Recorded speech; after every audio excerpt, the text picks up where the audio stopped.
우리 마가복음 이야기를 계속해서 저희가 나누고 있습니다. 오늘은 이제 그 세 번째 이야기를 보게 되는데요.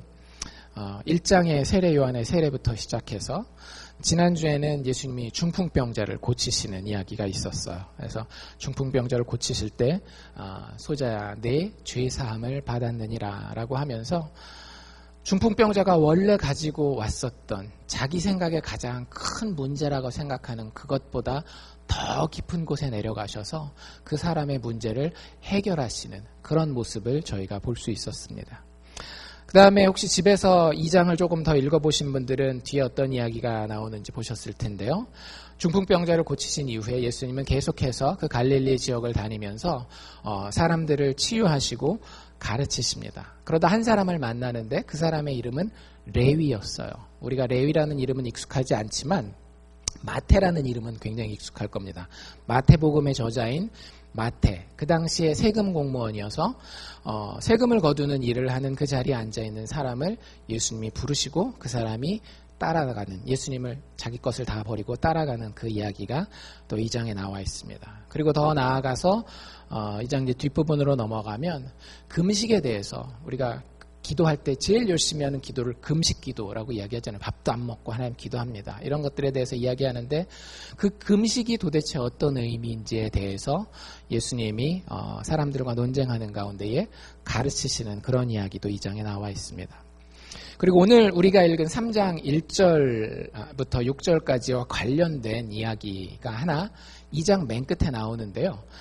제자들이 예수님이랑 이렇게 길을 걸어가다가 우리식으로 얘기를 하자면 과일나무겠죠. 그러니까 곡식이 있는데 그 곡식을 갖다가 꺾어서 그거를 까서 간식으로 먹었나 봐요. 그러니까 요즘에도 우리 너트 먹는 것처럼 어떤 곡식이었는지 정확하게는 안 나와 있기 때문에 우리가 잘 모르지만 그거를 이렇게 까서 먹었는데 그날이 무슨 날이었는가 하면 안식일이었어요. 요즘식으로 얘기한다면 일요일 예배드리는 날, 조금 더 정확하게 구약적으로 얘기를 한다면 하나님이 천지를 창조하시고 쉬신 제7일째 즉 토요일 날 그런 일이 일어난 겁니다. 곡식을 꺾어서 까서 먹는. 근데 이제 그런 거는 하면 안 되는 법이 그 당시에 있었거든요. 이렇게 법정에 서는 그런 법은 아니지만 우리도 어른들 만나면 당연히 어떻게 해야 돼요? 생하고 지나가면 안 되죠. 어른들 만나면 어떻게 해야 돼요? 인사하고. 그거 안 한다고 이렇게 경찰한테 잡혀가고 그런 건 아니지만 그런 전통적인 법이 있었는데 그 법 중에 하나가 뭐냐면 안식일에 이렇게 곡식을 추수하고 이런 거는 안 하게 돼 있었어요. 근데 예수님의 제자들이 그걸 했단 말이에요. 그래가지고 그걸 가지고 종교 지도자들이 와가지고 예수님한테 따집니다. 특별히 바리새인들이라고 하는 사람들이 왜 안식일날 제자들이 그 율법을 어기는 그런 행동을 하는데 안 말리십니까? 라고 그럴 때 예수님 뭐라고 얘기를 하시는가 하면 안식일이 왜 만들어졌는지 알아? 안식일은 뭐 하라고 만들어진 거죠? 사람을 말 그대로 안식하도록, 쉬게 하고 회복하도록 만들어진 날이야. 사람이 안식일을 위해서 만들어진 것이 아니라 안식일이 사람을 위해서 만들어진 거야. 그리고 그 안식일의 주인이 나야 나. 이런 굉장히 좀 수수께끼 같은 이야기로 그 이야기를 2장을 마무리를 하게 됩니다. 그리고 나서 저희가 이제 오늘 이제 3장 이야기를 읽는데요.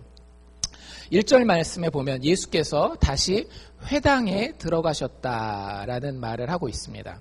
회당이라고 하는 곳은 제가 여러 번 말씀드리긴 했는데 지금의 우리의 교회와 비슷한 곳이라고 생각하시면 돼요. 그 당시에 유대인들은 예루살렘에 성전이 있었습니다. 그래서 1년에 남자들 같은 경우는 3차에 걸쳐서 예루살렘 성전에 가서 제물을 드려야 되는 그런 의무가 있었어요. 그러면 1년에 3번만 예배를 드릴 수는 없는 노릇이잖아요. 일주일에 한 번씩 보통 예배를 드리는데 그 나머지 주간들은 어디서 예배를 드리는가 하면 자기 동네에 있는 예배당, 회당이라고 부르고 영어로는 시나고그라고 얘기를 하는데 지금도 유대인들이 모여있는 마을에 가면 뉴욕에도 큰 것이 하나 있고요.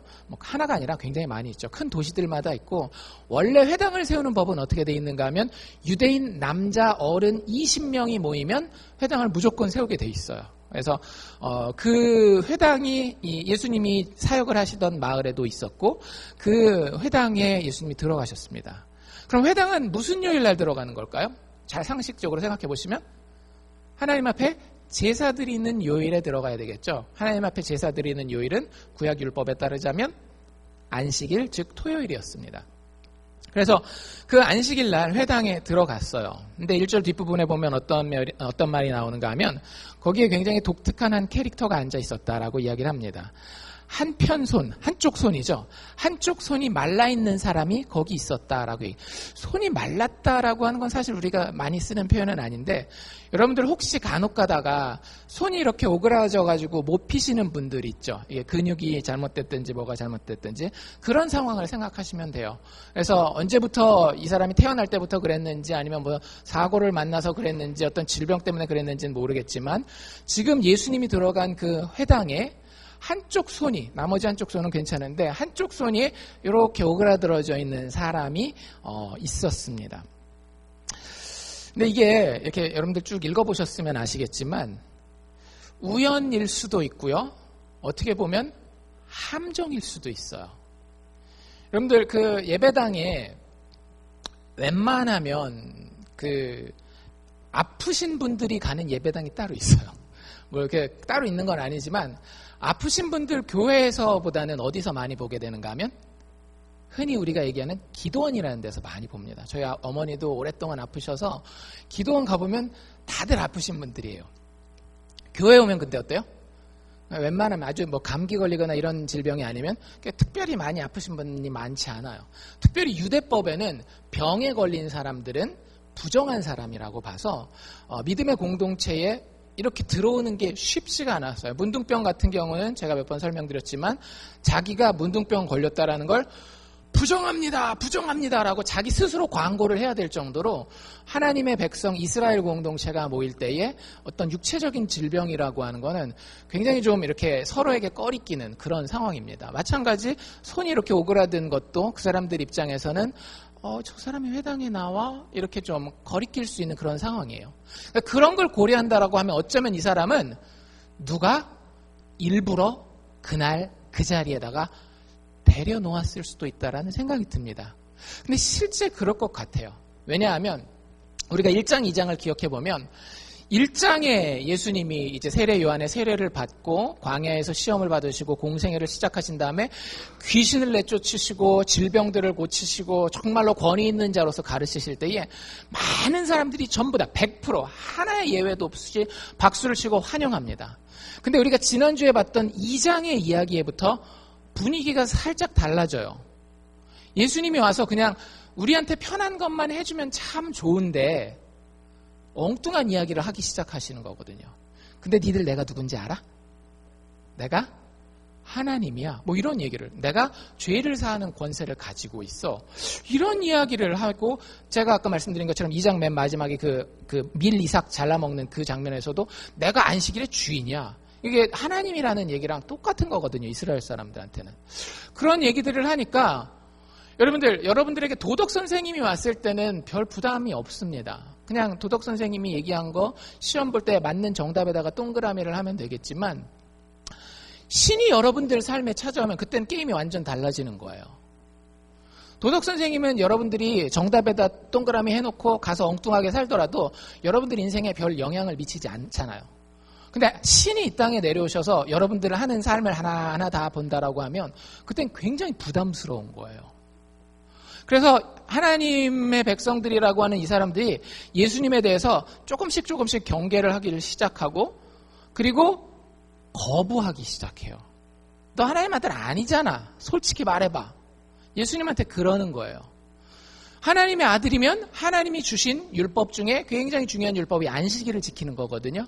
근데 그 안식일을 지키는지 안 지키는지 봤어요. 이미 이전에. 우리가 읽은 이 3장 이전에 보면 2장에도 안식일을 잘 지키는지 봤더니 본인들이 생각하는 대로 예수님이 안식일을 그렇게 썩 잘 지키는 것 같지 않아요. 그래서 그걸 가지고 예수님을 넘어뜨리려고 하는 겁니다.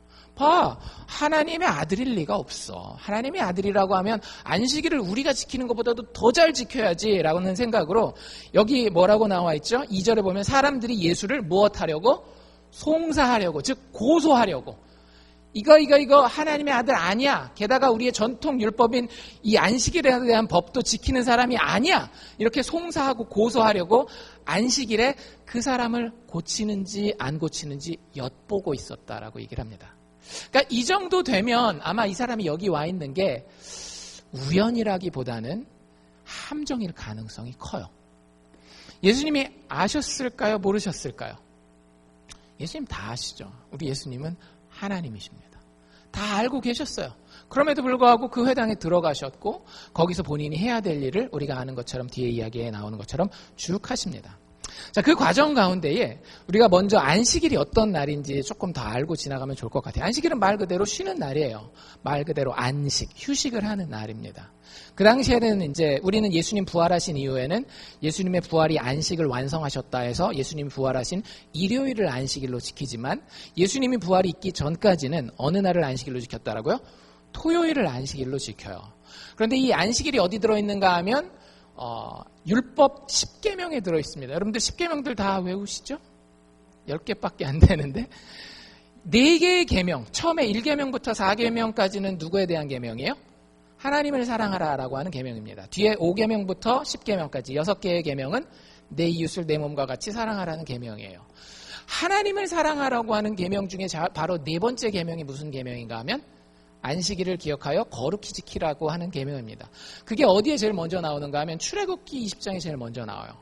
모세가 하나님 앞에 시내산에서 10계명을 받는데 그 이야기가 나옵니다. 우리 출애굽기는 공부했죠, 그렇죠? 출애굽기 20장이 지나면 그 다음부터는 뭐가 나와요? 출애굽기 앞에는 뭐가 나왔어요? 액션 영화가 나왔죠. 바다를 쫙 가르고 기적을 베풀고 개구리가 쫙 나왔다 액션 영화를 보는데 그 20장을 기점으로 출애굽기는 갑자기 무슨 얘기가 돼요? 건축 설계서가 되는 거예요. 성막을 짓되 뭐는 어떻게 짓고 사이즈는 어떻게 되고 재료는 뭘로 하고 막 이런 얘기가 나온다라고 얘기를 했죠. 근데 그 중간에 있는 이야기가 그 10계명에 대한 이야기라고요. 그래서 유대인들은 이걸 어떻게 해석했는가 하면 10계명에서 안식일을 거룩히 지키라고 하는 것은 20장 뒤에 나오는 성막을 짓는 일과 관련된 것을 우리가 일상을 살아가면서 하지 말라라는 얘기구나라고 해가지고 그것과 관련된 39가지 범주를 정합니다. 39가지. 그 당시에 랍비라고 불리우는 이스라엘의 선생들이 율법을 어떻게 하면 잘 지킬 수 있을까, 안식일을 어떻게 하면 잘 지킬 수 있을까를 고민하면서 그 성막에 관련된 일을 39가지로 구분하고 그 관련된 일들을 일상생활에서 뭐는 하면 되고 뭐는 하면 안 되고 이런 식으로 아주 잘게 해놔요. 아주 재밌는 것들이 많이 있습니다. 아까 얘기했던 그 추수에 관련된 법도 있어서요. 이렇게 곡식을 꺾을 수가 없어요. 추수를 하는 거는 일이에요. 그렇기 때문에 그거는 안식일엔 하면 된다, 안 된다? 안 된다. 그 다음에 안식일에 추수를 한 다음에 추수해 놓은 거를 이렇게 껍질을 까는 것도 역시 그 미시나라고 하는 그 책에 보면 그것도 하면 안 되는 일이에요. 그래서 그런 것들을 하면 안 되는데 그 정도는 여러분들 납득이 되죠. 하나님 좀 그래도 푹 쉬라고 그러시나 보다 이렇게 생각할 수 있는데 이런 것도 있어요. 여러분들 성막은 이런 건물이 아니라 텐트잖아요. 텐트이기 때문에 위에 천으로 덮고 천 위에다 또 뭘 덮는가 하면 가죽을 덮어요. 우리가 흔히 좋아하는 그 모피털 그걸 쫙 크게 이어가지고 텐트 전체를 다 덮습니다. 근데 털이 있으면 이게 정리를 해야 되잖아요. 그럼 털을 깎기도 하고 뽑기도 하고 그렇게 정리를 하는 게 그 성막을 만드는 일에 있는데 그걸 일상생활에다가 적용하면 여러분들 안식일에는 면도를 하면 될까요? 안 될까요? 안식일엔 면도가 안 돼요. 면도를 하려면 그 전날 해야 됩니다. 근데 이게 어느 정도까지 가는가 하면 털을 깎거나 뽑으면 안 되기 때문에 머리를 빗을 수가 없어요. 머리를 빗으면 여러분들 젊은 시절은 잘 모르시겠지만 나이가 좀 드셔서 머리를 이렇게 싹싹 빗으면 어떤 일이 벌어지죠? 머리털이 빠진단 말이죠. 그 일이라는 거예요. 성막에서 그 모피털의 털을 가꾸는 일이기 때문에 머리 빗다가 머리카락 빠지면 안 되니까 안식일에는 머리를 빗으면 된다, 안 된다? 안 된다. 그러니까 그 전날 고이 잤다가 고이 일어나서 이렇게 살살살살 빠지지 않을 정도까지만 만지고 와야 되는 게 이게 안식일 법이에요. 들어보니까 되게 우습지 않아요? 뭐 그런 것까지 시시콜콜 하나님 정말 신경 쓰셨을까 할 정도로. 하나님 별로 신경 안 쓰셔요. 그런 전통이 지금까지도 내려오거든요. 재밌는 전통 하나만 알려드릴게요. 여러분들 화장실에 가면 그 티슈 말고 화장지 있잖아요. 두루마리 휴지. 그 안식일에 하지 말아야 되는 일 중에 하나가 뭐냐면 성막에 아까 천을 덮는다라고 얘기했죠. 그럼 천을 사이즈에 맞게 하려면 어떻게 해야 돼요? 자르고 붙이고 해야 된단 말이에요. 그래서 자르는 일을 안식일에는 할 수가 없어요. 그러면 예, 화장실 휴지가 있잖아요. 화장실 휴지.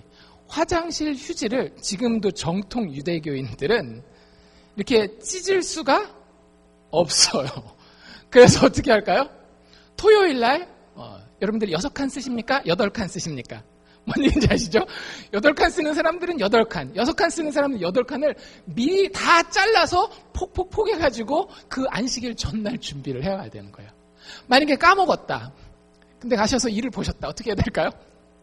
아까 누가 정답을 얘기하셨는데 티슈를 뽑는 건 일이 아니에요. 그래서 티슈를 뽑아가지고 뒤에 일을 처리하는 거예요. 그러니까 참 엉뚱한 데까지 가는 거예요. 사람이 하나님의 마음을 오해하잖아요. 하나님이 그 마음에 가지고 있는 생각을 오해하면 우리가 하나님을 믿는다라고 하면서도 그 하나님의 사랑과 하나님의 자비와 하나님의 은혜와 하나님의 이 안식을 오히려 나를 얽매고 나를 괴롭히고 내 주변에 있는 사람까지도 힘들게 만드는 그런 데로 나아가게 된다라고 하는 걸 보여주는 좋은 예입니다. 어쨌든 그 추수할 때 껍질 까는 거 금지돼서 예수님의 제자들을 비난했는데 이 손이 마른 사람을 여기 회당에다가 데려놓은 이유가 있어요. 그 의사와 관련해서, 의사도 직업이잖아요. 그렇죠? 의사와 관련해서도 안식일 법이 있었습니다. 의사는 안식일에 사람을 치료하는 게 일인데 사람을 치료하면 될까요? 안 될까요? 이 유대인들의 전통에 따르자면 이 사람들이 나름대로는 유두리를 발휘합니다. 그래서 생명에 지장이 있는 질병에 한해서는 의사가 치료를 할 수가 있어요. 그런데 뭐 축농증이라든지 뭐 류마티스 관절염 오랫동안 이렇게 오늘 꼭 치료 안 해도 안 죽는 그런 질병 있잖아요. 그런 것들은 나름대로 자기네들이 이렇게 유두리를 발휘해서 치료하면 안 되고 생명과 관련돼서 지금 막 피를 흘리면서 외과 치료를 받아야 되는 이런 것들은 치료해도 된다. 이런 식으로 이제 해놨습니다. 율법을 정해놨단 말이죠. 율법은 아니죠. 자기들이 율법을 지키기 위한 전통으로 정해놓은 거예요. 그러면 여러분들 손 마른 사람은 의사가 고쳐야 되는 사람입니까? 안 고쳐야 되는 사람입니까? 유대법에 따르면 안 고쳐야 되는 사람이죠. 왜? 이거 오늘 손 마른 거 안 고치면 확 죽는 병이 아니잖아요. 그래서 일부러 그 사람을 데려다 놓은 거예요. 일부러. 예수님 보고 이 사람이 율법을 지키는 사람인지 안 지키는 사람인지, 안식일을 지키는 사람인지 안 지키는 사람인지를 모든 유대인들한테 다 까발기겠다라는 거예요. 그래서 창피를 주고 또 법정에다가 할 수 있으면 고소까지라도 해가지고 예수님을 한번 끌어내려 보겠다라고 하는 그런 음흉한 마음을 가지고 이 사람을 데려다 놓은 겁니다.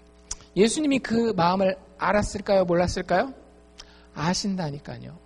예수님 그걸 다 알고 계셨어요. 그러면 자기 몸보신을 하려면, 자기를 안전하게 잘 지키려면 어떻게 하면 돼요? 그냥 강단에 서서 두루마리 성경, 구약 성경 읽은 대로 설교하시고 가시면 돼요. 내려가면서 그 손 마른 사람 보고 너 주소 찍어줄 테니까 내일 안식일 다음 날이지 거기로 찾아와. 내비 찍어가지고 와. 이렇게 얘기하면 되는 거예요. 근데 예수님이 그렇게 하셨어요? 그러지 않으셔요. 분명히 자기가 위험한 도전을 받고 있습니다. 굉장히 위험한 도전이에요. 안식일에 대한 이 계명을 어기는 것은 사실은 하나님의 신성에 대한 도전이라고 여겨질 수 있을 만큼 굉장히 심각한 도전입니다. 근데 그 자기의 어떤 모든 명예와 심지어는 목숨까지도 위태할 수 있는 그 도전을 예수님은 그대로 받으셔요. 여러분들, 우리 예수님은 비겁한 분이 아닙니다. 여러분들 인생 가운데에 어떤 어려움이 있을지 몰라요. 마귀가 가져다 준 걸 수도 있고요. 내 스스로 실수해서 닥쳐진 그런 위기일 수도 있어요. 우리는 도망가고 싶어 할 때가 있습니다. 우리는 그걸 어떻게 해서든지 하나님의 방법이 아니라도 피할 수만 있으면 피하려고 해요.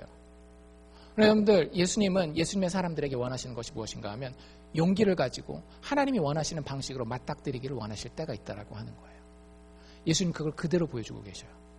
정말로 위태위태한 이 도전에 대해서 자기의 모든 것을 걸고 피하지 않고 앞에 그대로 서십니다. 그리고는 그 손 마른 자에게 이렇게 이야기를 하죠. 3절에 보면 예수께서 손 마른 사람에게 이르시되 뭐라고 얘기하세요? 한가운데에 일어서라. 모든 사람이 다 볼 수 있도록, 어느 한 구석에서 일어나는 일이 아니라 지금 여기 있는 모든 사람이 볼 수 있도록 너 그 자리에서 좀 일어나봐 라고 이야기를 하십니다. 그리고는 질문을 하나 던지세요. 뭐라고 질문을 던지시는가 하면 안식일에 과연 어떤 것이 옳은 것이냐라고 질문을 던지십니다. 안식일에 생명을 구하는 것과 생명을 죽이는 것, 둘 중에 어떤 것이 더 옳은 것인가라고 물어봐요. 다른 표현으로 예수님 뭐라고 얘기하시는가 하면 안식일에 선을 행하는 것과 악을 행하는 중에 어떤 것이 더 옳으냐라고 물어봅니다. 답을 다 아시나요? 당연히 아시죠. 이걸 모르면 사실은 인간으로서의 기본적인 도덕성이 안 돼 있는 거죠. 뭐가 안식일에 옳은 거겠어요? 선을 행하는 것과 악을 행하는 것 중에 선을 행하는 겁니다. 안식일에 생명을 죽이는 것과 생명을 살리는 것 중에 어떤 게 당연히 옳은 거겠어요? 생명을 살리는 게 옳은 것이에요. 여러분들, 근데 이 바리새인들은 안식일에 사람을 고쳐야 하는가, 사람을 망쳐야 하는가 하는 이 질문에 대해서 어떻게 대답하는가 하면 그냥 저희가 잠잠했다라고 이야기를 합니다. 내가 세운 이 기준을 그대로 지키기 위해서는 이 안식일에 사람이 안식을 누리지 못하고 죽어가더라도 내 고집 그대로 가야 된다라고 얘기를 하는 거예요. 여러분들, 사람이 자기에게 집중하잖아요. 그러면 나도 죽고 내 주변에 있는 사람도 같이 죽입니다. 우리는 칼을 한 번도 들어본 적이 없기 때문에, 물론 이제 요리하면서 들긴 하지만 실질적으로 사람을 해하기 위해서 칼을 들어본 적이 없기 때문에 나는 살인과는 전혀 상관없는 사람이라고 생각하는 사람들이 대부분이에요. 그런데 하나님의 시각은 전혀 다릅니다. 하나님의 시각은 모든 사람을, 여기 이렇게 막 거룩하게 꾸미고 나와 있는 목사 다 하나님의 시각에는 사람을 죽일 수 있는, 그리고 많은 사람을 해치고 칼부림한 그런 존재로서 우리를 바라보고 계셔요. 우리가 사람을 해치는 방법이 여러 가지가 있습니다. 오늘 그 중에 한 가지를 보게 될 거예요.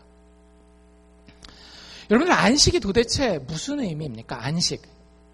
단어 그대로 쉬는 거죠. 일 안 하고 그날 하루 잠을 자든지 밖에 나가서 좀 산책을 한다든지 가족과 시간을 보낸다든지 이런 게 안식이에요. 1차적인 의미입니다. 그런데 여러분들, 참된 안식의 의미에 대해서 한번 생각해 보셨어요? 여러분들 이런 경험들이 있으실 거예요. 분명히 내가 오늘 휴일이라서 쉬는데 마음이 너무 분주한 거예요. 사업 같은 걸 해보신 분들 같은 경우는, 아니면 어떤 중요한 결정을 내려야 하시는 분들 같은 경우는 어제 끝나지 않았던 그 일이 계속해서 내 마음에 맴돕니다. 아니면 학생들 같은 경우는 내일 봐야 되는 시험 때문에 오늘 분명히 쉬는 날, 뻘건 날인데도 계속해서 몸은 쉬고 있지만 마음과 정신은 쉬지 못하는 그런 일들을 경험해 보신 적이 있을 거예요. 여러분들, 그러면 그거 쉰 겁니까? 안 쉰 겁니까? 하루 종일 침대에 누워 있어도요, 여러분들 그거 쉰 게 아닙니다. 참된 안식은 그냥 몸이 편안하게 침대에 누워 있는 것을 안식, 참된 안식이라고 이야기하지 않아요. 성경에서 이야기하는 참된 안식이라고 하는 것은요, 잘 한번 들어보십시오. 참된 안식은 완성된 창조를 만족하면서 즐기는 것입니다. 다시 한번, 성경이 이야기하는 참된 안식은 완성된 창조를 만족하면서 즐기는 거예요. 여러분들, 이 안식의 의미가 어디에 나와 있는가 하면 창조기사, 즉 창세기에 나와 있습니다. 창세기 1장부터 2장 처음에 하나님이 며칠 동안 천지를 창조하셔요? 7일 동안 천지를 창조하셔요. 그리고 나서 그 7일을 잘 살펴보면 7일 내내 일하지 않아야 하시고 며칠 동안 일하시는가 하면 6일 동안 일하시고 7일째에 가셔서 안식하셨다라는 말이 나옵니다. 그래서 2장 3절에 보면 하나님이 7째 날을 복주사 거룩하게 하셨으니 이는 하나님이 그 창조하시며 만드시던 모든 일을 마치고 이날에 안식하셨기 때문이다. 하셨음이더라 라고 이렇게 이야기를 하고 있어요. 여러분들, 하나님이 하루하루 지날 때마다, 창세기 집에 가서 한번 보시면 하루하루 끝날 때마다 만들어 놓고 꼭 하시는 말이 있었어요. 뭔지 아세요? It is good. 보시기에 좋았더라라고 얘기를 해요. 여러분들 우리가 언제 발 뻗고 잘 수 있는지 아세요? 언제 발 뻗고 잘 수 있어요? 내가 해놓은 일이 보기에 참 좋으면 발 뻗고 자는 거예요. 내가 예술가라고 한다면 그림을 막 그리는데 그림이 막 완성이 안 돼요. 짜증이 나요. 밤 12시가 되고 새벽 1시가 돼서 몸이 못 버텨서 자야 돼요. 발 제대로 뻗고 자나요? 제대로 못 뻗고 자요. 자도 꿈에서도 막 그림 망치고 갑자기 그림 그리다 그림이 막 찢어지는 그런 막 꿈 꾸고 막 이렇게 되는 거예요. 어떤 때에 다리 쫙 뻗고 자는 거예요? 활용점정. 마지막에 용을 탁 그리고 눈까지 탁 찍어서 용이 승천할 만큼 대작을 완성을 딱 했어요. 몇 날 며칠을 새서 몸이 정말로 초죽음이 되더라도 그날 밤은 어떻게 되는 거예요?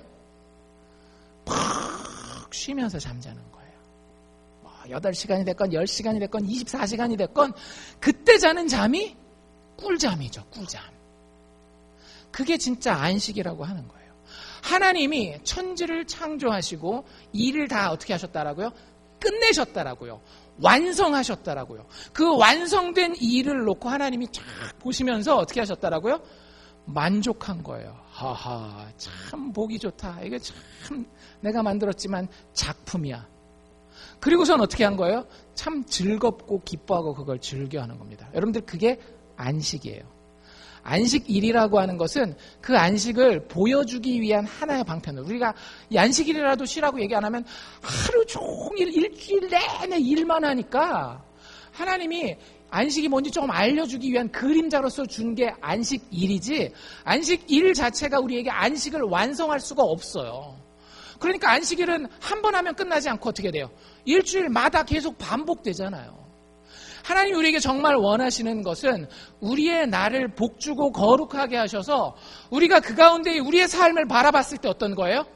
만족스러운 거예요. 우리의 삶을 봤을 때에 그걸 즐길 수 있는 겁니다. 전도서 기자가 이야기한 것처럼 내 삶에 하나님이 허락하신 가족과의 관계, 이웃과의 관계, 그리고 먹고 마시는 일에서 내가 만족하고 기뻐할 수 있는 상태가 되는 그걸 성경은 참된 안식이라고 이야기하는 거예요.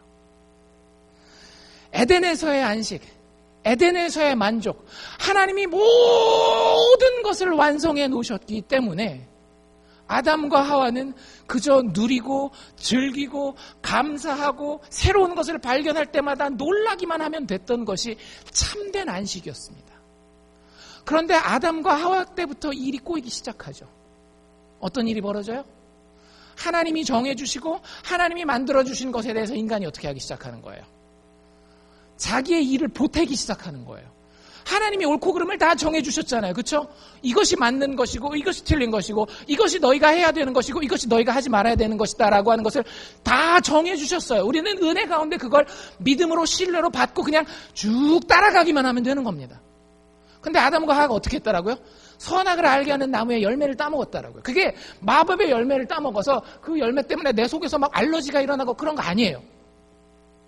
하나님이 완성해 놓으신 그 안식 가운데 뭘 더하는 거예요? 나의 업적을 더하는 겁니다. 하나님 그거 잘 모르시나 본데요. 그게 맞는 게 아닙니다. 이렇게 하는 게 맞는 거예요. 좀 가만히 계셔 보세요. 제가 한번 해보죠. 이게 아담과 하와의 첫 번째 죄였습니다. 하나님의 안식을 거절한 것. 여러분들 하나님의 안식을 아담과 하와만 거절하는 게 아니에요. 인간은 늘 다른 방식으로 자기의 안식을 추구합니다.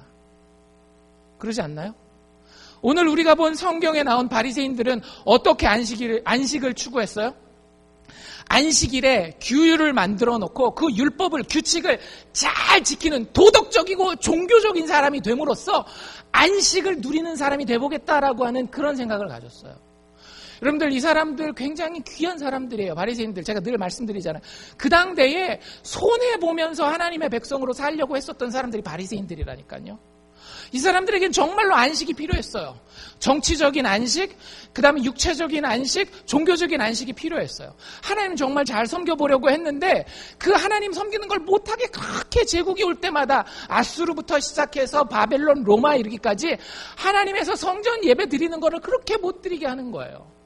경제적으로도 본인들이 뼈 빠지게 벌어놓으면 세금으로 50%, 60%, 70% 때려가지고 다 가져가는 겁니다. 얼마나 안식이 필요했겠어요.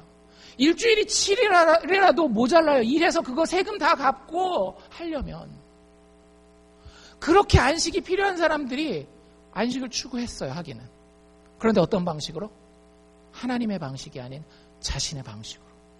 하나님 앞에 내가 한번 똑바로 살아보는 것을 통해서 도덕적인 사람이 되고 내 의지를 가지고 실행력 있는 사람이 되어서 한번 안식을 누려보겠다.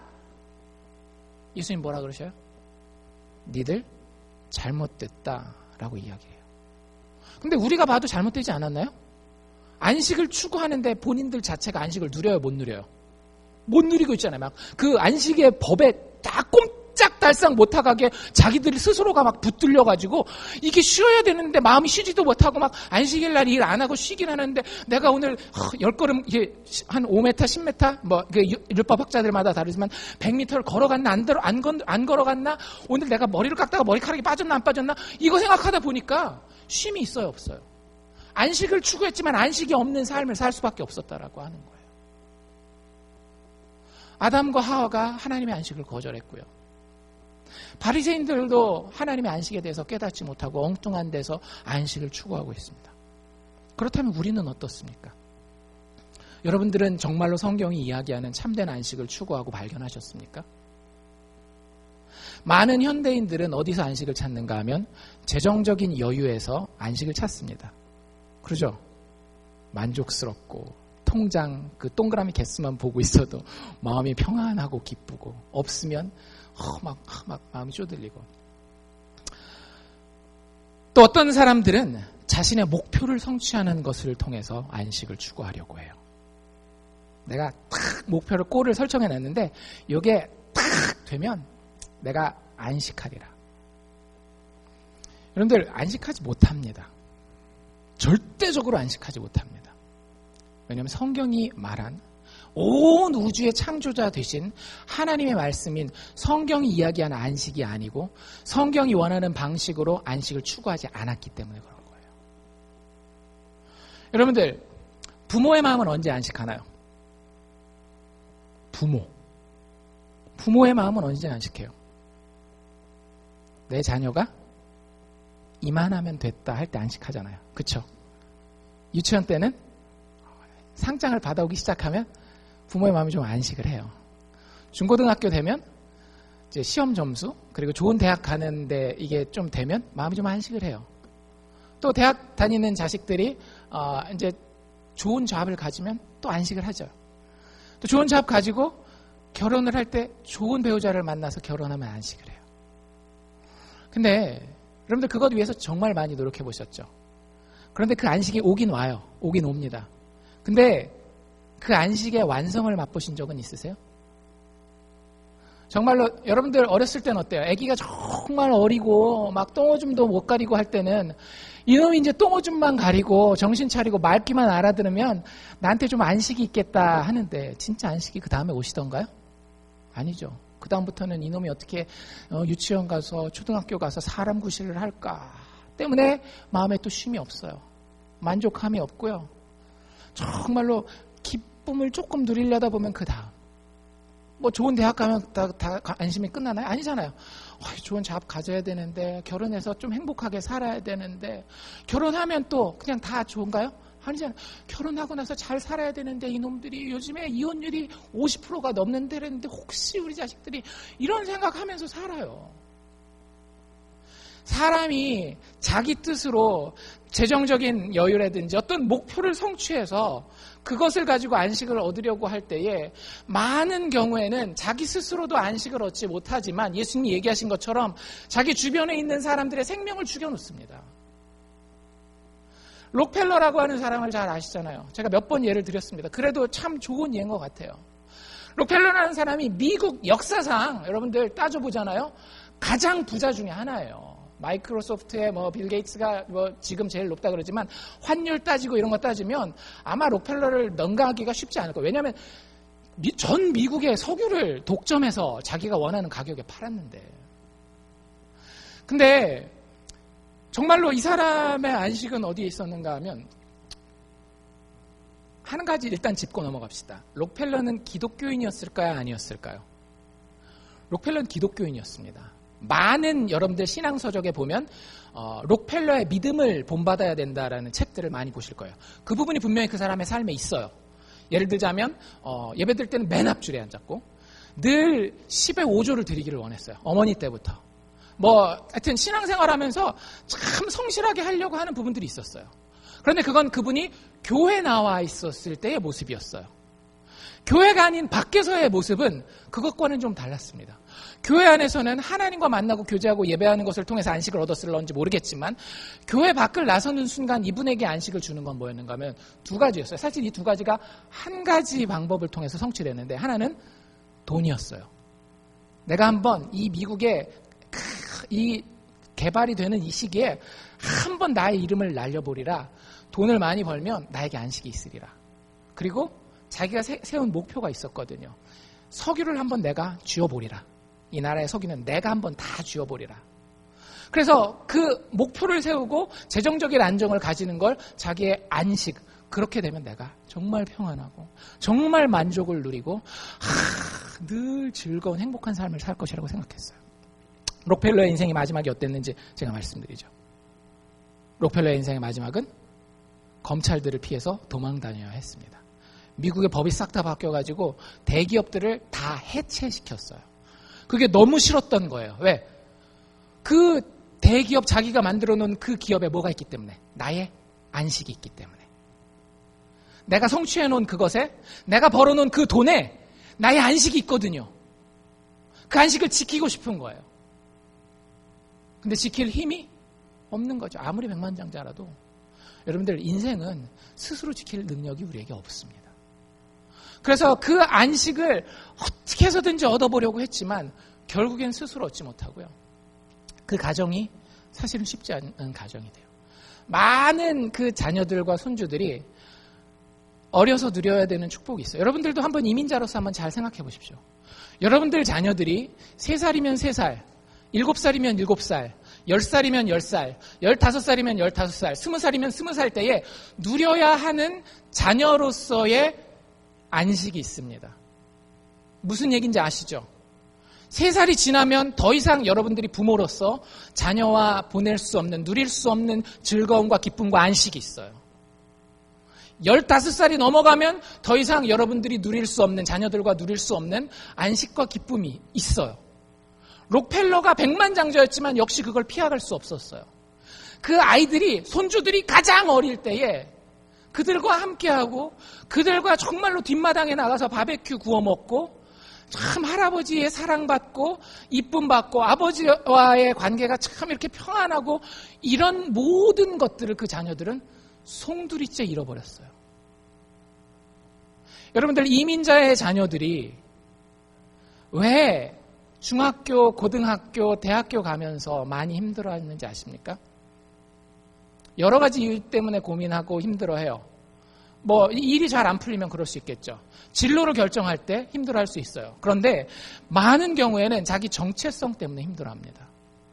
내가 미국에 사는데 피부색은 주류 사람들과 달라요.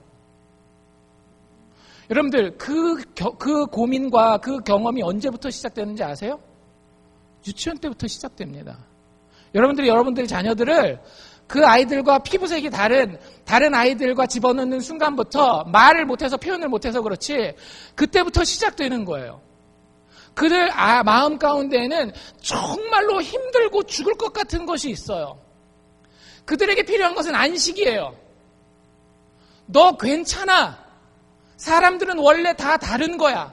하나님이 모든 사람들을 만들어 놓을 때에 축복받고 기쁨을 누리도록 만들어놨어. 너 참 귀한 존재야. 라고 부모를 통해서 들어야 할 안식이 있는 거예요. 그런데 그 부모가 지금 숫자에만, 지금 목표에만 정신이 팔려서 그 자녀에게 공급해야 할 안식을 공급하지 못하는 겁니다. 나는 그냥 그 길 따라서 갔고 오히려 나를 통해서 가족이 서포트 됐다라고 생각할지 모르겠지만 사람이 정말로 먹을 것만 가지고 살 수 있나요? 사람은 먹을 것만 가지고 살 수 없어요. 사람은 그 영혼을 만족시켜줘야 됩니다. 예수님이 이야기하는 참된 안식이 그런 안식이에요. 여러분들 스스로에게 여러분들은 어떤 안식을 추구하고 계십니까? 어떤 방식으로 그 안식을 향해 막 달려가고 있습니까? 혹은 여러분들 주변에 있는 사람의 안식에 여러분들은 어떤 영향을 끼치고 있습니까? 여러분들을 정말로 생명을 살리는 안식일의 사명자로 살고 있습니까? 아니면 나의 목표와 나의 숫자 때문에 생명을 죽이는 하나님의 안식을 망가뜨리는 오히려 마귀의 앞잡이로서 인생을 살아가고 있습니까? 굉장히 큰 도전이에요. 예수님은 이런 바리새인들의 모습을 보고 이런 우리의 모습을 보고 두 가지 감정을 가지십니다. 5절에 보면 저희의 마음의 완악함을 보고서 예수님이 어떻게 했다고 그랬어요? 근심하셨다고 그랬어요. 여러분들 우리가 하나님이 원하는 안식을 추구하지 않으면요 하나님 진짜 마음 아파하십니다. 예수님이 여러분들을 향해서 도전을 주실 때 여러분들 껄끄러우십니까? 도망가지 마십시오. 여러분들 제일 어리석은 자녀가 어떤 자녀예요? 야, 너 집 나가버려 그러려면을 들어야 되는데 그러지 말아야 되겠구나 이걸 들어야 되는데 뭐만 듣는 자녀? 제일 어리석은 자녀? 나가버려만 듣는 자녀. 예수님이 바리새인들에게 이렇게 험하게 이야기하시지만 그 마음에 뭐 하셨더라고요? 근심하셨더라고요. 슬퍼하셨더라고요. 여러분들 우리가 어떤 식으로 안식을 쫓고 있느냐에 따라서 우리는 예수님의 마음을 정말로 아프게 만들 수 있습니다. 우리 어디 서 있습니까? 어느 안식을 그렇게 원하면서 달려가고 있습니까? 또 한 가지 예수님이 그들을 향해서 가진 감정은 노하심이에요. 노하심. 하나님이 여러분들을 사랑하십니다. 하지만 동시에 여러분들 주변에 있는 사람들을 또 사랑하세요. 여러분들이 안식을 못 가지는 것은 하나님이 슬퍼하고 근심하시지만 여러분들을 통하여서 여러분들 주변에 있는 사람들의 안식이 망가질 때 하나님 어떠실까요? 분노하신다라는 거예요. 여러분들 지혜의 근원이 어디 있어요? 여호와를 경외하는 데 있죠. 하나님이 뭐에 대해서 분노하시는지 우리 알아야 합니다. 우리가 잘못된 안식을 추구할 때에 그게 별게 아닌 게 아니에요. 하나님 대놓고 분노하셨다라고요. 우리의 삶의 방향성과 모습과 태도가 하나님이 원하시는 안식을 추구하는 방향인지 아닌지에 따라서 하나님이 우리의 인생을 향하여 진노하실 수도 있고 그 노를 거두실 수도 있다라고 하는 겁니다. 예수님이 그 두 가지 감정을 통해서 바리새인들 앞에서 이 손 마른 자를 다루기 시작하셔요.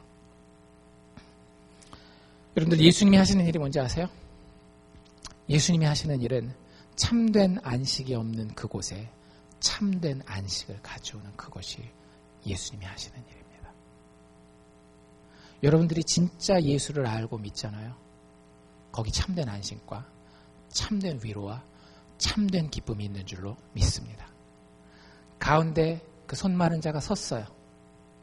예수님이 이렇게 얘기하십니다. 뭐라고 얘기해요? 내 손을 내밀라. 영어로는 stretch out your hand. 그러니까 어떻게 됐어요? 그 손 마른 자가 손을 그대로 쫙 펴요. 얼마나 놀라운 기적이에요. 근데 여러분들 그 기적이 그냥 눈으로 볼 때 의학적인 기적이기 때문에만 놀라운 건 아니에요. 안식일에 하면 안 되는 게 뭐였죠? 일. 그렇죠? 의사가 하면 안 되는 일은 뭐였어요?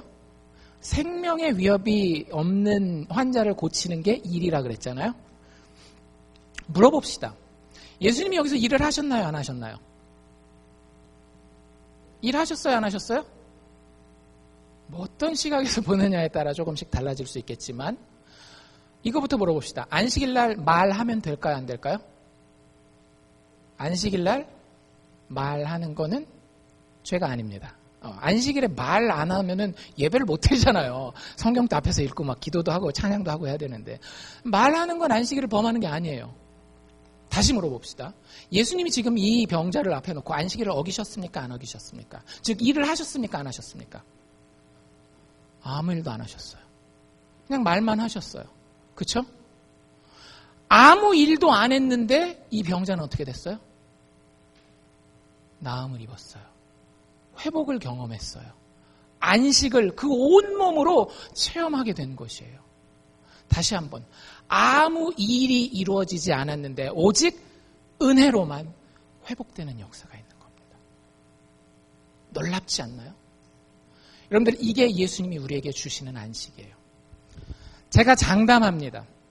여러분들 절대 예수 밖에서는 안식을 얻지 못합니다. 예수 안에만 안식이 있어요. 이게 무슨 얘기인지 여러분들 진짜 곰곰이 생각해보고 평생 묵상하셔야 돼요. 예수 밖에 있는 모든 안식의 정의는 뭐냐 하면 내가 그 안식을 이루기 위해서 노력해야 되는 거예요. 아까도 얘기드렸잖아요. 부모가 안식을 얻기 위해서 어떻게 해요? 자식에게 제일 좋은 걸 입혀요. 제일 좋은 걸 먹여요. 제일 좋은 선생님을 만나게 해요. 제일 좋은 학교를 가게 해요. 거기 안식이 없다니까요. 왜? 얼만큼 좋은 걸 먹여야 진짜 좋은 걸 먹인 건지, 얼마나 좋은, 무슨 아디다스같이 입혀가지고 될까? 나이키는 돼야 되지 않을까? 얼마나 좋은 옷을 입혀야 얼마나 충분한지가 이게 마음의 결정이 안 되거든요. 돈도 마찬가지예요. 여러분들, 일반 소시민은 10,000불만 내 통장에 있으면 참 좋겠다 이래요. 근데 좀 수준 있는 분들은 어때요? 통장에 10만 불은 항상 캐시를 좀 가지고 있어야지. 좀 레벨이 올라가면 어떻게 됩니까? 100만 불 정도는 해놔야 또 내가. 또 100만 장자들은 그거 가지고 만족을 해요, 못해요? 못해요. 여러분들, 그 무슨 얘기냐면 안식이 없다라는 얘기예요. 안식이 절대 인간 스스로에게는 나올 수가 없습니다. 안식의 정의 자체가 주어지는 거예요. 여러분들, 예수 그리스도의 이야기를 잘 보십시오. 예수님이 어떻게 하셨어요? 죄인들을 위하여 대신에 이 땅에 오시고 우리를 대신하여서 십자가에서 죽어주셨어요. 그리고 우리를 대신해서 다시 살았습니다. 여러분들, 이게 기독교의 핵심 메시지예요. 여러분들의 행복은 여러분들이 교회를 열심히 나오는 데서 생기지 않아요. 여러분들의 만족은 여러분들이 헌금을 많이 하고 세상에 나가서 열심히 사는 데서 나오지 않아요. 제가 여러분들에게 교회도 열심히 다니지 말고 헌금도 대충 하고 세상에서도 아무렇게나 게으르게 살라라는 얘기가 아니에요. 순서를 이야기를 하는 겁니다. 예수 믿는 사람에게 제일 중요한 건 뭔가 하면 하나님이 예수 그리스도가 십자가에서 죽고 부활하신 것을 보면서 나를 향해 얘기하시는 거예요. 너 참 괜찮구나. 네가 해놓은 일이 참 나를 만족하게 하는구나. 네가 완성한, 우리가 아무것도 한 게 없는데 예수가 십자가에서 완성한 걸, 그걸 보고 우리를 향해서 너 참 좋다, 이게 믿어지는 거예요. 여러분들, 다시 자녀 얘기로 돌아가 봅시다. 자녀들을 여러분들이 정말로, 나도 안식하고 자녀들도 안식하기 위해서 얼마든지 쪼을 수 있어요.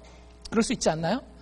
그래, 네가 요 몇 년 동안만 고생하고 공부하면 그 다음 대학 가서부터는 안식이야, 안식. 그냥 탄탄대로가 쫙 열려있단 말이야. 그리고 속으로 자기도 어떻게 생각해요? 저놈 대학만 잘 보내놓으면 내 평생에 안식하면서 살 거야. 여러분들, 애들 마음이 썩어갑니다. 수련회 가면 꼭 울어요, 애들이. 저 우는 거 별로 안 좋아하거든요. 왜 우는지 모르겠어요. 이민자 가정의 아들들, 딸들 가면 다 울어요. 뭐가 그렇게 슬퍼서? 한국에서 먹는 만큼 못 먹어서? 한국에서 입는 옷을 못 입어서? 엄마가 아빠가 픽업을 안 해줘서? 그런 거 아니잖아요. 그 마음 가운데에 엄마 아빠가 내가 진짜 아무것도 안 하고 심지어는 실수했는데도, 임마, 너 내 딸이잖아. 너 내 아들이잖아. 괜찮아. 너 게으른 건 못 본다? 뭐 이런 쓴소리는 좀 할 수 있지만 최종적으로 그 아이들을 감싸고 있는 건 뭐예요? 그 아이들에게 은혜로 거저 베푸는 은혜, 그 안식이라고 하는 거예요. 너 괜찮아, 임마. 너 참 보기 좋다. 이것만 조금 더 잘하면 될 것 같아. 여러분들, 이게 예수 그리스도를 통해서 하나님이 우리에게 주시는 거예요. 우리가 얼마나 잘해가지고 하나님을 만족시키겠습니까? 우리가 어느 정도 하면 우리 스스로를 만족시키겠어요? 절대 불가능이라니까요. 해보십시오. 만족할 수 있는 유일한 길은, 안식하고 평안할 수 있는 유일한 길은 예수 그리스도가 십자가 위에서 우리를 향해서 너 나 보이지? 내가 흘리는 피가 다 보이지? 이 피 안에서 너는 항상 괜찮아. 네가 어떤 질병에 걸려 있어도, 네가 어떤 경제적인 위험을 당하고 있어도, 네 자식의 문제가 얼마나 심각한 문제를 할지라도 너의 믿음이 나의 십자가 안에 있으면 괜찮아. 여러분들, 그래서 예수 믿는 사람들은 신비의 사람들이에요. 사정을 따져봐야 되지 않아요? 그 사람이 행복하려면 통장에 돈이 얼마가 있는지, 자식이 얼마나 잘 됐는지 그거 따져봐야 되잖아요. 예수 믿는 사람들은 그렇지 않아요. 사정을 가리지를 않습니다. 그리고 항상 만족해요. 그리고 항상 기뻐요. 왜? 내가 지금 정말로 아파하고 힘들어하는 손 오그라진, 이 정말로 마음 오그라진 이 상황보다도 더 현실 같은, 더 아름답고 더 놀랍고 행복한 현실이 예수 그리스도의 십자가의 죽음과 부활이 있기 때문에, 그걸 내 영혼이 만났기 때문에 좋은 거예요. 그게 현실이에요. 마음에 안식이 있습니다. 안식일의 주인이 누군지 아세요? 예수 그리스도예요. 우리가 읽은 그 1절 바로 앞에 보면 2장 28절에 이러므로 인자는 안식일에도 주인이니라. 예수님의 이렇게 자신 있게 이야기할 수 있는 이유가 있어요. 그 어떤 다른 방법으로도 우리는 안식을 성취할 수 없지만, 나를 위해서 대신 죽으시고 죽음을 이기시고 살아나신 그 예수를 믿음으로 온전히 받아들일 때에, 그때 우리는 진짜 참된 안식을 경험할 수 있기 때문에 예수님은 아주 자신 있게 안식일의 주인은 누구다? 나다! 라고 이야기를 하는 거예요. 그리고 그분이 죽으셨을 뿐만 아니라 죽음에서 부활하시는 것을 통해서, 여러분들, 죽음은 뭘 상징하는지 아세요? 죽음 물론 죽음입니다. 우리 육신의 생명을 끝내는 거예요. 하지만 죽음이라고 하는 것은 깊게 생각해 보면 어떤 의미를 가지고 있는가 하면 최종적인 미완성입니다. 최종적인 미완성. 무슨 뜻인지 아시겠어요?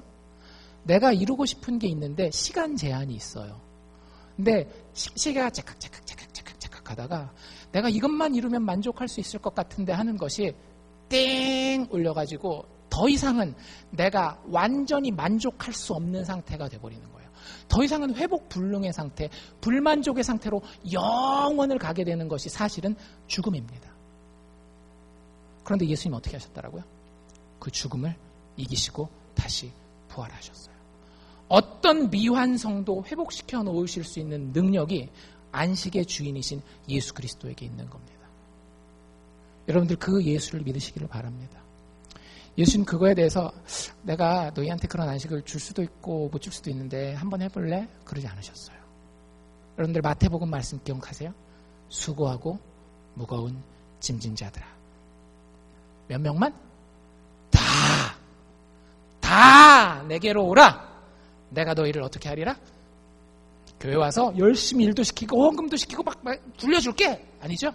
내가 너희를 쉬게 하리라. 내가 너희에게 안식을 주리라. 만족을 주리라. 기쁨을 주리라. 나는 마음이 온유하고 겸손하니 나의 멍에를 메고 내게 배우라. 여러분들, 이 복음을 배우시기를 바랍니다. 복음이 어떻게 내 삶에 역사해야 되는지를 배우시기를 바랍니다. 우리는 세상에서 돈 버는 방법, 목표를 성취하는 방법 늘 배우고 듣고 실천하고 훈련하고 또 배우고 그래요. 그런데 물론 그것도 어느 정도는 우리에게 효과를 가져다 줍니다. 근데 왜 복음이 내 삶을 다스리도록 하는 것에 대해서는 배우지도 않고 훈련도 하지 않습니까? 예수 그리스도의 십자가를 바라보는 것만으로도 내 마음 가운데에 세상이 알지 못하는 만족이 생기는 것에 대해서 왜 훈련도 하지 않고 배우지도 않느냐라고. 예수님 그 자리로 초대하고 계시는 거예요. 나의 멍에를 메고 내게 배우라. 그러면 너희 마음이 무엇을 얻으리니? 쉼을, 안식을 얻으리니. 이는 내 멍에는 쉽고 내 짐은 가벼움이라. 그의 멍에는 은혜의 멍에요. 그의 짐은 자비의 짐이기 때문에 그렇습니다. 이야기의 마지막 6절에는 참 안타까운 이야기가 나와 있어요. 예수님이 이렇게까지 했는데 바리새인들 어떻게 하죠? 나가서 헤롯 당이라는 사람들을 만납니다. 여러분들이 이 헤롯 당은요, 그 바리새인들의 원수예요. 헤롯 당은 로마에다가 나라를 팔아먹은 사람들, 바리새인들은 로마에 그 독립운동 하려고 하는 사람들이니까 얼마나 원수겠어요. 근데 잘 보십시오. 바리새인들이 나가서 곧 헤롯 당과 함께 어떻게 하면 예수를 죽일까? 어떻게 하면 예수를 파괴할까? 의논하더라. 여러분들, 아이고 희망 없는 놈들 이렇게만 하고 끝나시면 안 됩니다. 이 이야기가 이렇게 끝난 것은요, 우리들에게 경고하기 위함입니다. 바리새인들과 헤롯 땅, 어떻게 하면 예수를 멸망시킬까? 어떻게 하면 예수가 이야기하는 예수의 예수됨, 예수의 하나님됨, 예수의 안식일의 주인됨의 영향력에서 벗어나고 싶은 거예요. 저대로 쫓아가다가는 내가 내 페이스에 안 되지, 저 페이스에 말리면 안 돼, 이 생각을 한 거예요. 그대로 두면 안 되기 때문에 죽이기까지 해야 되겠다라고 생각합니다. 여러분들, 나의 선택은 어떻습니까? 교회는 나와 있어요. 하나님은 안다라고 얘기를 해요. 예수님이 나의 구원자라고는 얘기를 합니다. 여러분들, 그 예수님에게 예수님의 영향력이 나의 어떤 필터도 거치지 아니하고 100% 예수님의 뜻대로 영향 미치기 위해서 여러분들 열려 있습니까? 아니면 어떻게 해서든지 그 예수님의 영향력에서 내 방식으로 피하고 도망가고 가능만 하다면 예수님의 영향력을 파쇄하고 멸망시키려고 여러분들 혹시 노력하고 있지는 않습니까? 여러분들, 참 미련한 짓입니다. 안식으로부터 도망가는 길이에요. 여러분들에게 이렇게 초대하고 싶습니다. 안식일에 그 사람, 그 손마른 사람을 고치신 예수를 여러분들 주인으로 항복하고 받아들이시기를 바랍니다. 그럼 그분의 참된 안식으로 여러분들의 삶을 풍성하게 채워 만족하게 하실 줄로 믿습니다. 기도합시다.